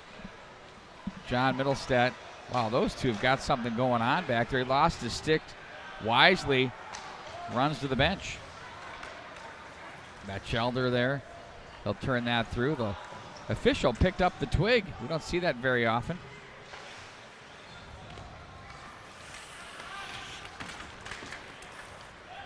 In on goal, Hogue will steer that aside. Jungles, Wilhite to the corner. Now Boltman off the boards. Argetsinger, Pager now across the line. Schultz out of the box. Pager shot it on goal, and that's stopped and handled by Hogue. Well, now it's going to be a 13-second power play for Eden Prairie. Brief, but offensive zone face-off. And Vorlicki still in the box, so Eden Prairie has a nice opportunity. What Eden Prairie really has to do is just play solid defense. They really played the better part of the second period with an advantage. They just have to get back to playing that type of hockey. They had Edina reeling for a little while. Wilhite with it now for Pager up to the line. Chorsky watches him off the end board. Smith try to put one through the slot area. It's going to be Bishop. He'll send it the length of the ice. No ice on the play as Edina was shorthanded as that one was waved off. Wilhite, we're now 5 on 5, 15:09 to go. Score reads Edina 4 and Eden Prairie 1. Shoemaker tries to muscle his way to the net. And now it's sent to the slot area, nothing there. And they'll play this one to the corner. And the length of the ice it goes. Back down into Eden Prairie territory we go. So not a rhythm that either team's really pleased with here, I think, to start this third period, Bart. No, a little bit different pace than what we're used to, too, and it all came down to that scrum in front of the goaltender. But again, both teams trying to reestablish something, but we're at least back to 5 on 5 for a while, but 14:47 left in this third period. Off a shin there. Oh, a nice save by Rosenlund again. Now here come the Eagles. It's John Middlestead through center. At the line, watched by Reiners. Try to dangle through him, stood up on the play. And now it's Jungles. He'll rush across the line. Jungles bulldozes his way to the net. Rosenlund was there with the big goal stick to turn it aside. Off the glass to center, bounding puck, picked up by Reiners. Quick transition. They don't hang on to it long, these Edina D-men. They get it and they move it. Down goes a Hornet player, and it was covered up by Axel Rosenlund, your goaltender. Yeah, it was actually Malmquist that was going in, but it was Luke Middlestead that really kind of negated his forward progress on that, allowed his goaltender to cover that one up. Now, Bart, I know you like this song, but you don't have to be so like you're really showing how much you love it. He's dancing. Oh my goodness, yeah. It's on my it's on my mixtape. The Tiger, he wants to hear your roar. Goodness. There's a shot off the side of the goal. It took me a while to kind of catch up with you on that one, but I'm there. It's good stuff. 14 minutes exactly remaining here in the third period. Edina Holiday Classic. We had an overtime winner by the Elk River Elks. A little bit of controversy. Well, to nobody really game. saw it go in. We Right. don't even know if the officials saw it go in. Well, Pete, if you're Eden Prairie being down by 3 against Edina, you look at it and it becomes kind of a tall order.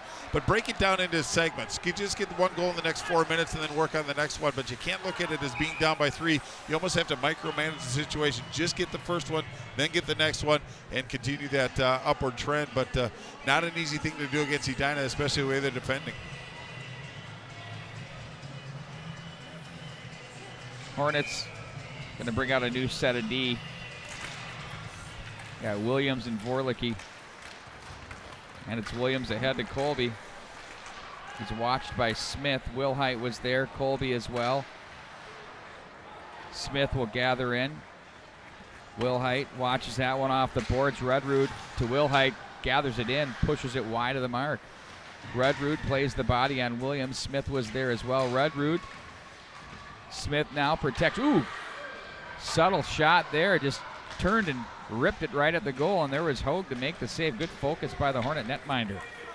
Borst with it on the off wing, going to carry this to the corner. Hargetsinger keeps him wide. Rosenlund the save. Nice job there by the Hornet winger to create something out of nothing. Absolutely, and they have a propensity to do that, but to hit the rewind button for just a little bit, you said what a good save it was by Loudon Hogue. But it was also a really nice play by Smith. Didn't have a lot of room to move. He just turned and fired and put a shot on goal and forced the Edina goaltender to make a save. The shots are very important for Eden Prairie. The more shots, the merrier. If you get an opportunity to take a shot, you take it and try to take special care to get it on net and force the goaltender to make another save. From the end line, they battle for the puck. Penalty delayed coming up. This one on the Eagles. Well, okay, and that's going to be John Middlestead that's going to go, and I don't know if that warranted a penalty or not, but nonetheless it was called. So things aren't getting any easier for the Eden Prairie Eagles, but with what's been transpiring tonight, I don't know if that really warranted a call, but it's going to be a holding call against John Middlestead. Really one of their better forward players and penalty killers as well, but they certainly have a roost of people that are capable, and they're being called upon now to pick their teammate up. A roost of people. A roost of talent. Wow. In their roost. Just All trying right, to shake it up. I say word tracks far too many times. That was a new one. Yeah. Reiners, I liked where you went with that. That was impressive.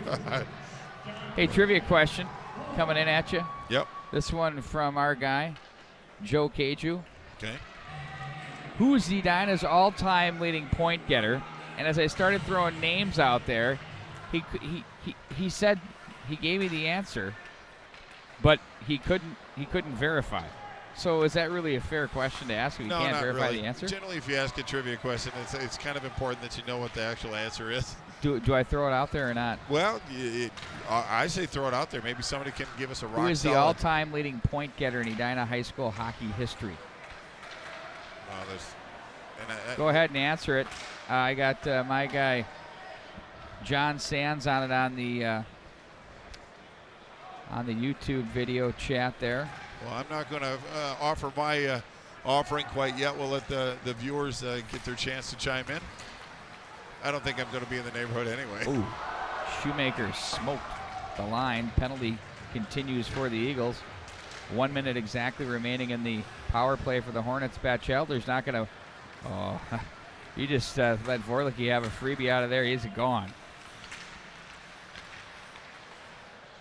I guess what do you do with a guy like Vorlicki? He can step one way or the other and take off. Right, prevent defense. Vorlicki from Jungles, wrist shot in on goal. Read through there by the goaltender, Rosenlund. He had good sidelines on that Eden Prairie defense, doing a nice job of blocking the Hornet forwards out. He received that with really not too much trouble, but there could have been a second chance opportunity. But Rosenlund's done a really good job of either deflecting the shots into an area of safety or holding onto that puck and really limiting the rebound. So he's done a really good job of keeping his team relevant. Oh, there's a penalty for Edina, and that's Boltman, and now he's going to complain about it again.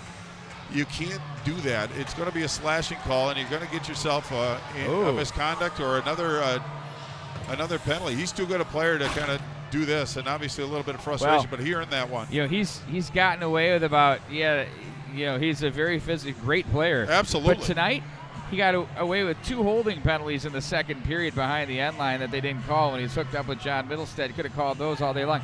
And then the rough in the corner. what happens is when you're able to get through some things, I mean, he's got a point. No. But he's saying you weren't calling it earlier. Why are you calling it now? Right, and then that's kind of where the motive of consistency comes into play as far as the officiating. But he has a very high motor. He plays an intense game, and that's just boy, he moves it well. Oh, absolutely. Vorlicki, left wing for Jungles. Now it's going to be Nevers 4-on-4 for 19 more seconds, and Eagles get man advantage time. That trickles in on goal. And I'm not trying to pick on Jake Boltman. I have a lot of respect for the way he plays the game. So it's just a situation where, it comes a little bit with maturity, but you just have to keep your emotions in check. He's too good a player. He's not helping his team from the penalty box. And that's, true for both teams. Stay out of the box. You're not helping your squad. On the trivia question side of things, someone suggested Dan Carlson. How That's about a that? really good guess, actually. Former Notre Dame Fighting Irish. I don't think it is, but I think that's a terrific guess. It's not from what I've been told, but I don't have verification, but it's going to be good fodder. Go ahead and keep them coming to Johnny Sands in the chat, and we'll bat that one around. Now it's going to be Jungles. Even strength are the Eagles. Oh, scores! A shorty and a terrific feed. Hornets up 5-1. Well, that's what the Hornets can do. They can come at you from a lot of different angles, and that's going to be Nevers with his second goal of the game. First one was just a dangle fest, and this one was just a nice crisp pass right to the far side of the net, and it was Nevers that corralled that puck and went to the other side of the net and had an exposed Rosenlund. He just couldn't cover all that net, so Edina now up by a couple, and that was a shorty, as you said, 123 left in the penalty to Boltman, but for Nevers, that's his fourth goal of the season, second goal of this contest. So now it's 1:20 of power play time, and the Hornets are going to attack like they're 5-on-5. Malmquist stood up behind the net. Langfells. And the Eagles now will work this one out of the zone. Batchelder. One thing the Hornets deliver every single night is a consistent, steady, depth-filled effort. Oh, well, and everybody calls me a homer when I say this, but this is one of the most defensively responsible teams that plays three zones, two directions, and they make you earn everything you get, and that's what you want in a squad. And coming into the friendly confines of Prairie Arena doesn't make it any easier as well. Dylan Malmquist was another guess as your leader. No, that's not a bad guess. I don't think that's what it is. We'll get to the answer. I'd have at to the think end of it's the game. somebody from probably the 70s, Pete. I hate to say it. Maybe even older. Well, I could be completely wrong, too, because not a lot of freshmen played. To get that, you'd probably have to be a 4-year player. Hard off the glass. Heads on a swivel in the stands after that one. Yeah, that thing was one of those slappers as well. Put your phones down, people. No doubt. No texting and watching hockey games here. For personal safety.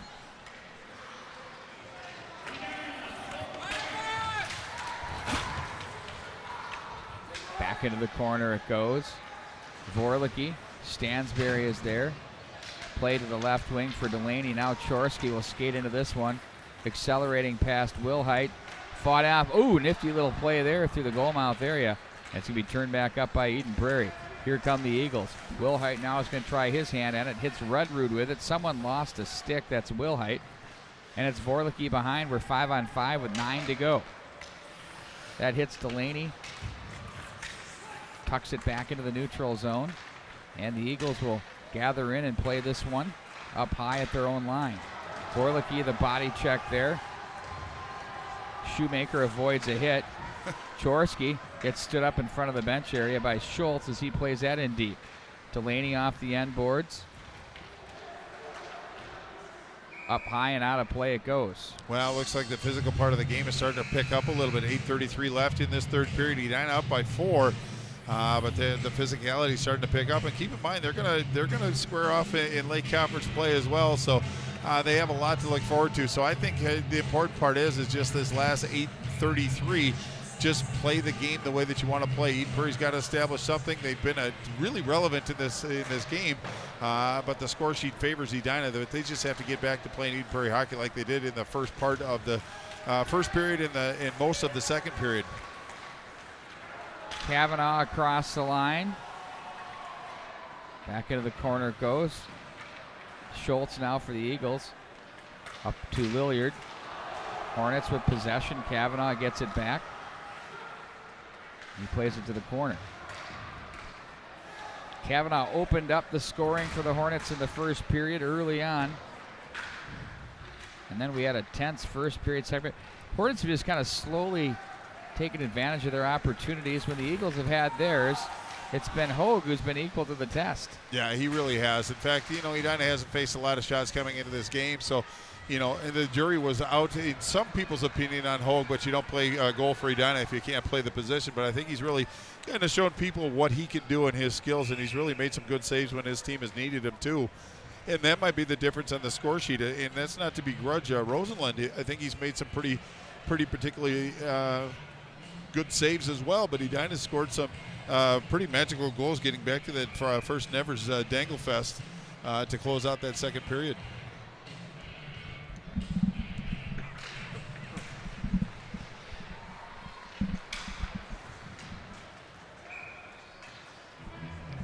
And we'll bring it right back into Eden Prairie territory. Well, still plenty of time. They're just, as we said, 3 effective shots away, and it really starts with possession, and that's one challenge against Edina that not too many teams can do is possess the puck. They're very good at playing keep away. They're a very good front-running team, but Eden Prairie's just got to get some shots on sophomore goaltender Loudon Hogue.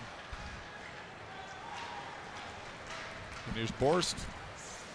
That's Colby, rather. Up to Colby. Thank you. You bet. Boltman will gather in the biscuit. And I'm not trying to qualify too terribly much, but obviously, having a player like Jack Jensen in your squad would certainly make a difference. I don't know if it would, change the outcome of the game, but obviously it would balance the playing field a little bit. It's hard to go into battle without your captain and your driving offensive force. I think Eden Prairie's done a pretty good job as far as getting some looks. As far as shots on goal, they've actually outshot Edina going into this period, but they have a couple games they're going to play with Jack Jensen down the way. Oh, hello. Heavily into the boards goes Malmquist. Williams pickpocketed from behind. Now it's going to be Smith with it. Luke Middlestat behind the net, bumps the boards. And they'll flip this one high in the air away from Vorlicke. Foot race, Wilhite. Now it's going to be rink wide in front of the bench area. And there's Nevers with a shot, rebound in front. They score! Oh, 6-1 Edina. Well, the thing that I liked about that is it was Nevers that came in with speed. He actually had a pretty good look at the Eden Prairie goaltender and tried to dish it off. Most people try to get that hat trick and finish out the scoring, but he tried to get it over to Jungles on that. It came back, and it was Malmquist that actually finished that play just under the bar. Now it's 6-1, 6:27 to go. Eden Prairie just... they have their stick on their knees. Obviously a little bit disappointed at the result of this game, but they've held in pretty well, but Edina's starting to flex their offensive muscles now. It's kind of what they do to you. Yeah, indeed they do. 6-1 the score. They've had some big scores all weekend long here. In front they go. Taken away by Batchelder. And that's going to be Delaney to the slot area looking for Shoemaker. And down to the line it goes. Sent in by Reiners. Pager now for Argetsinger. Argetsinger ahead to John Middlestat. Oh, that one nearly found the back of the net. Batchelder straight to the goal mouth area. That one missed the mark, though. John Middlestat again. He's had a terrific game tonight for the Eagles. You bring up the Jack Jensen factor. Don't know if he'd be 5 goals different in this outcome, but one here, one there, the other way, that changes the complexion of things a little bit. You never want to make excuses as a team, and this is part of it. Things happen, but would have been nice to have seen him in this lineup here tonight. Oh, absolutely. It kind of took a little bit of the shine off the toy, but again, all teams deal with adversity. Shine off the toy. Well, a lot of teams deal with adversity in certain fashions, and that's Eden Prairie's today. Oh, in on goal. There's a chance. It's stopped again. They try to play it to the slot area. Chorsky to center he goes. Anders Lee was guessed on our trivia question. It's not Anders Lee. At least that's what I'm told. This is unofficial. Larry Johnson, Jeff Johnson's dad. Okay, now there was a Larry Johnson that played, I think, in 75 or 76 for Edina East. I assume that's a different Larry Johnson. Yeah, this is the older Larry because Jeff Johnson is He's my vintage. Okay, because I remember back then it was Larry Johnson and Jerry Johnson. They were dynamic. I'm not sure, so we'll see. Sure. But that's what he said. We're moving on to the next. It's good fodder for the water cooler, right? Yeah, I told Keiju if he's going to bring me these trivia questions, I'm giving. Oh, absolutely speared by a fan. Just snapped that right out of the air, Mike Palmatier. Oh! He's the hero of the section right now. He saved his wife. Indeed he did. And he didn't even flinch. And she's acknowledging best it, which part is of the very game. important. Absolutely. And he did it so effortlessly. Wow. At least he reached out to grab it. Somebody. Yeah. They must have a good relationship. Will Hyde with it. Sorry. There's That a was defining really factor bad. right there. Really bad. Here comes Mike Wurst on his way out. As we see Mike Wurst making the exit to the facility, he blew me right off. No, he gave Where you is the he? guns, man. There he is. He's got you. Pete Wagner for 404 mayor, to go. everybody. 404 to Bart for vice mayor, if there is such a thing. Oh man, I couldn't keep up. I don't have the social game that Pete Wagner does. I don't think anybody does, to be honest with you. That was a compliment. It wasn't a shot. 4:04 to go in this game. Edina up 6-1.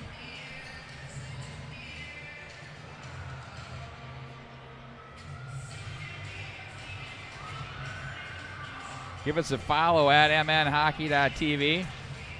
Highlight clips. This is absolutely to the next level. John Sands is worth his weight in gold down there. Well, I don't know if there's that much gold around, is there? But Well, why do you think I said that? I wanted to make Matt laugh. Colby. That's not hard to do. Colby tries to work his way through.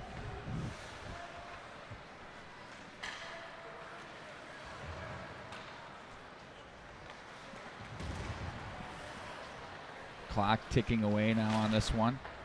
Rosenlund the save as he steers that off to his left. Another tradition Edina Holiday Classic coming to a close, and it's been a terrific week. And we've got 3 games for you here on the mnhockey.tv on Tuesday.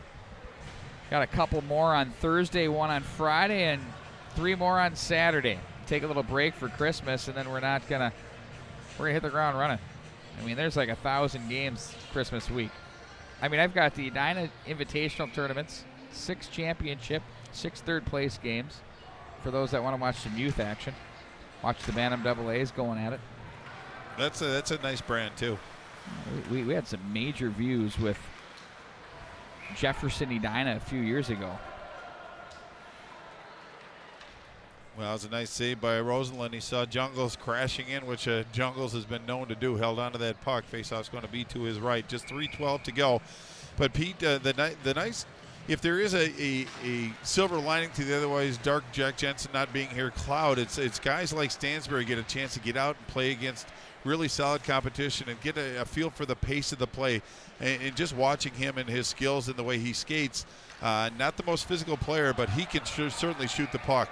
Boy, that's going to be another penalty. I think it's going to be John Middlestad shaking his head.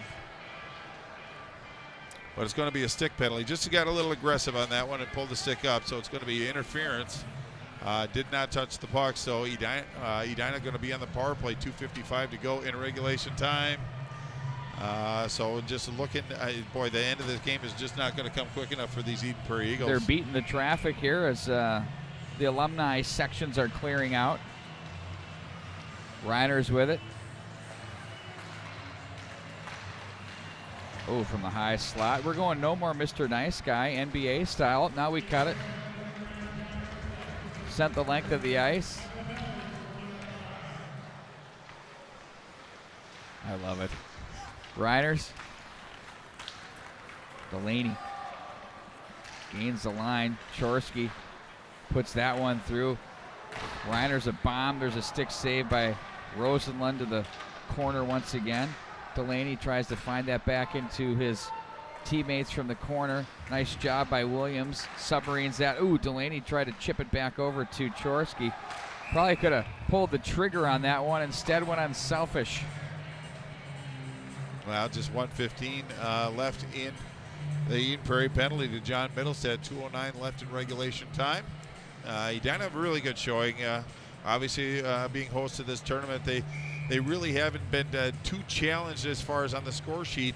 But as far as Eden Prairie goes, I thought they had a great showing last night. And without their leader, I thought they really kind of they did really well until Edina started to get that momentum. And once they start skating downhill, it's really hard to contain this team. So I'm sure Eden Prairie is going to have something to say about it during League Conference play. Will Height got a stick on Borst. Colby's shot from far out. Handled there with the glove. Another good save by Rosalind. Boy, they've challenged him in all fashions. I mean, it's a blocker high, glove side low, glove side high, and he's really a very athletic goalie that has good command of his crease. Little pile up off the side of the net. Up to the line. Gunnar Johnson now for Bishop. His shot's blocked. And they'll clear at the length of the ice. Hogue plays that ahead. Johnson will gather it in. He's watched by Wilhite. Now it's Colby. 38 in the power play, 1.5 in the game.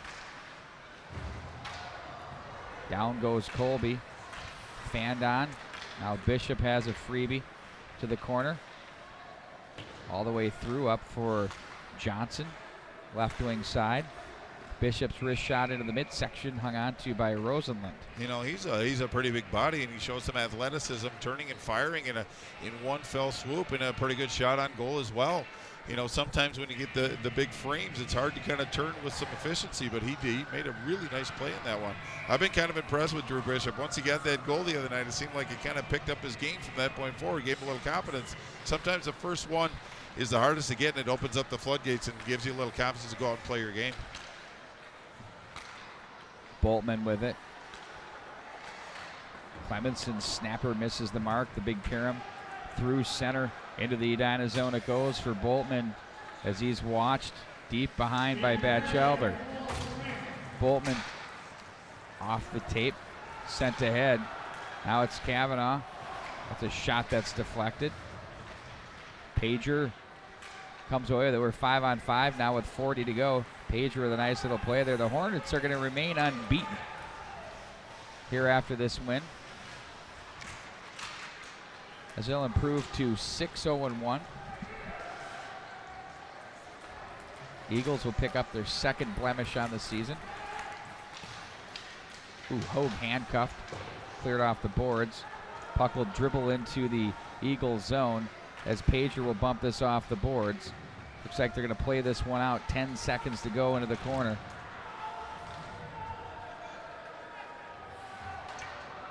Off the glass. At the line, the Hornets will rag it back and just let the clock click to 0 as Boltman tucks it back in front of the penalty box area. Terrific game by the Edina Hornets. They finish off the Eden Prairie Eagles by a score of 6-1, and that does it for the Tradition Holiday Classic. Well, it was a good tournament. It always is. Now I miss it already. Already looking forward to next year. Just a quick summary of the goal scores. Kavanaugh, Morton, Chorsky for Edina. Holt scored for Eden Prairie, and then it was Nevers with a highlight reel goal that I think they're going to submit to ESPN and see if they get some love. It's already been done. And another nice goal by Nevers, and then Malmquist rounded out the scoring. 6-1 was indeed your final. You know, a great game to precede this one.